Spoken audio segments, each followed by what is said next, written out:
Hi friends, എല്ലാ കൂട്ടുകാർക്കും nest ആഡിയോസിൻ്റെ പുതിയൊരു വീഡിയോയിലേക്ക് സ്വാഗതം. അപ്പോൾ ഇന്ന് നമ്മൾ പരിചയപ്പെടുന്ന ഒരു 2.1 ആംപ്ലിഫയറാണ്, 2 മോഡൽ. നമുക്ക് 2.1 ആംപ്ലിഫയർ പറയുമ്പോൾ നമുക്ക് 2 സ്പീക്കേഴ്സും അതുപോലെ തന്നെ ഒരു 10 ഇഞ്ച് സബ് വൂഫറും ഉപയോഗിക്കാൻ പറ്റുന്ന രീതിയിൽ ചെയ്തെടുത്ത 2 ആംപ്ലിഫയേഴ്സാണ് ഇത്. അപ്പോൾ ഇതിൻ്റെ ഡിഫറൻസ് പറയുകയാണെങ്കിൽ, ഒന്ന് നമുക്ക് 12 വോൾട്ട് ബാറ്ററി സപ്ലൈയിലും മറ്റേത് നമുക്ക് ലോറി ബസ് പോലത്തുള്ള 24 വോൾട്ട് ബാറ്ററി സപ്ലൈയിലും വർക്ക് ചെയ്യിപ്പിക്കാൻ പറ്റുന്ന 2 ആംപ്ലിഫയേഴ്സാണ്. സെയിം ഒരേ വാട്ട്സാണ് 2 ആംപ്ലിഫയറും, പക്ഷേ വോൾട്ടേജിൽ മാത്രം, ഇൻപുട്ട് വോൾട്ടേജിൽ മാത്രം ഡിഫറൻസ് ഉണ്ടെന്ന് മാത്രമേ ഉള്ളൂ. അപ്പോൾ ഇതിൻ്റെ ഫ്രണ്ട് പാനൽ ഇതാണ്. ഒരു ഫ്രണ്ടിൽ ഒരു പവർ ഓൺ സ്വിച്ച്, അതുപോലെ തന്നെ ഒരു ഗ്ലാസ് നോബ്, പിന്നെ സബ്, ബേസ്, ട്രിബിൾ, പിന്നെ യു എസ് പി നമുക്ക് റിമോട്ടിലും മാനുവലായിട്ടും കൺട്രോൾ ചെയ്യാൻ പറ്റുന്ന രീതിയിൽ സ്വിച്ചുകളൊക്കെ വെളിക്ക് വരുന്ന രീതിയിലാണ് ചെയ്തിരിക്കുന്നത്.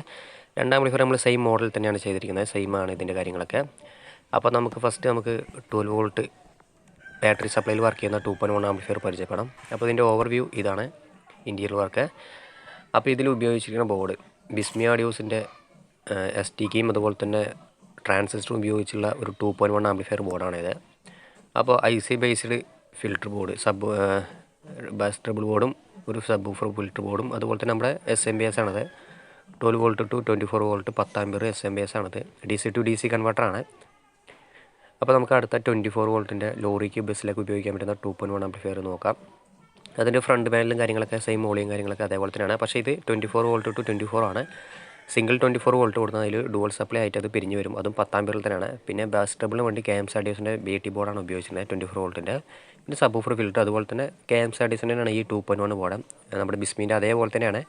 STK വിത്ത് 52001943ൻ്റെ ട്രാൻസിസ്റ്ററാണ് ഇതിൽ സബ് വൂഫറിന് വേണ്ടി കൊടുത്തിരിക്കുന്നത്. പിന്നെ നമുക്ക് ബാക്ക് സൈഡ് വരുമ്പോൾ നമുക്ക് സ്പീക്കറിന് സബ് വൂഫറിനുള്ള കണക്ഷൻസൊക്കെ നമുക്ക് ഈ 6 പിന്ന് കണക്ടർ ഉപയോഗിച്ചിട്ടാണ് കൊടുത്തിരിക്കുന്നത്. നമുക്ക് സെറ്റ് റിമൂവ് ചെയ്യാൻ പറ്റുന്ന ടൈപ്പിലാണ് കൊടുത്തിരിക്കുന്നത്. പിന്നെ പവർ സപ്ലൈ വയർ വരികയാണെങ്കിൽ പോസിറ്റീവ്, നെഗറ്റീവ്, പിന്നെ റിമോട്ട് സപ്ലൈ പറഞ്ഞു കഴിഞ്ഞാൽ പോസിറ്റീവ് നെഗറ്റീവ് നമ്മൾ ഡയറക്റ്റ് ബാറ്ററിയിലും, റിമോട്ട് സപ്ലൈ വയർ നമ്മൾ ചാവി കിറ്റിൽ നിന്ന് വരുന്ന ഒരു പോസിറ്റീവ് വയറിലും കൊടുത്തു കഴിഞ്ഞാൽ നമ്മുടെ ചാവി ഓൺ ചെയ്യുമ്പോൾ മാത്രമേ സെറ്റ് ഓൺ ആവുള്ളൂ. അല്ലെങ്കിൽ നമുക്ക് എക്സ്ട്രാ ഒരു സ്വിച്ച് വെച്ചാലും മതി. അപ്പോൾ ഇതിൻ്റെ വർക്കിംഗ് വീഡിയോ നമ്മൾ ഓൾറെഡി ഇട്ടിട്ടുണ്ടായിരുന്നു. അപ്പോൾ ഇതിൻ്റെ ഒരു വർക്കിംഗ് വീഡിയോ, 2 സെറ്റിൻ്റെയും വർക്കിംഗ് വീഡിയോ നമ്മൾ അടുത്ത് തന്നെ അപ്ലോഡ് ചെയ്യുന്നതാണ്.